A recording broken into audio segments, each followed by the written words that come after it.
আশা করছি সবাই ভালো আছো, সুস্থ আছো। অনেক দিন পর আবার একটা ভীষণ হেলদি ব্রেকফাস্ট রেসিপি তোমাদের জন্য নিয়ে এলাম। স্পেশালি যারা ডায়েট করো তাদের জন্য এটা খুব হেল্পফুল হবে।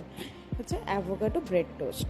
এই জন্য প্রথমে আমরা অ্যাভোকাডো ফলটাকে মাঝখান দিয়ে কেটে চামচের সাহায্যে ফলটাকে ভালো করে এক্সট্রাক্ট করে একটা বোলের মধ্যে নিয়ে নেবো। এবার কাঁটা চামচের সাহায্যে বা স্ম্যাশার দিয়ে তোমরা ভালো করে ফলটাকে স্ম্যাশ করে নেবে। অ্যাকচুয়ালি এটা বেসিক্যালি খুব একটা মানে টেস্টফুল নয়, এর মধ্যে তুমি যেমন যে কোনো কিছু অ্যাড করবে তারপর টেস্টটা খুব ভালো এনহান্স হয়। আমরা স্বাদ মতো লবণ, গোলমরিচ গুঁড়ো, টমেটো কুচি, পেঁয়াজ কুচি দিয়ে একটু লেবুর রস দিয়ে ভালো করে মেখে রেডি করে নেব। এরপর একটা ফ্রাইং প্যান হোক বা টোস্টারে হোক ব্রাউন ব্রেড বা যে কোনো ব্রেড নিতে পারো, আমি হেলদির জন্য ব্রাউন ব্রেড নিলাম। ভালো করে সেঁকে একটু বাটার দিয়ে সে মেখে রাখা ফলটাকে আমরা দিয়ে নেব। দিয়ে ওপরে একটা ব্রেড দিলেই আমাদের রেডি অ্যাভোকাডো ব্রেড টোস্ট। কেমন লাগলো জানিও, ট্রাই করে দেখো।